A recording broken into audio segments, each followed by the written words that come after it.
નર્મદા જિલ્લાના સાગબારા તાલુકાના ખોપી વિસ્તારમાં જંગલ જમીનના લાંબા સમયથી ચાલી રહેલા પ્રશ્ને સાંસદ મનસુખ વસાવા ફરી મેદાને આવ્યા છે। તેમણે સ્થાનિક 10 થી 12 ગામોના ખેડૂતો સાથે બેઠક યોજી અહિંસક લડતનું આહવાન કર્યું હતું।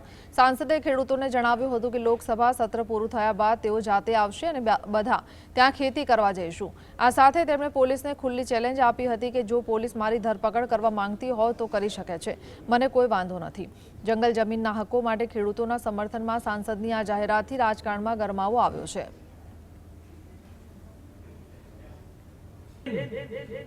આપણે તમારી રીતના જ્યારે જ્યારે સમય મળે તો ગાંધીજીની સત્યાગ્રહ પૂર્વક ખેડવા માટે જાઓ, સામનો ના કરતા ખેડવા જાઓ અને ધરપકડ કરે તો કઈને કરી લેજો, કોઈ વાંધો નહીં।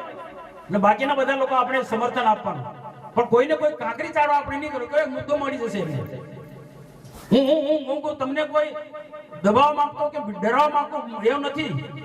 હું જે સમજુ છું તે પ્રકારે તમે જાઓ ખેડવા માટે, કઈ ના આપણો રેકોર્ડ પર તો બોલશે ને।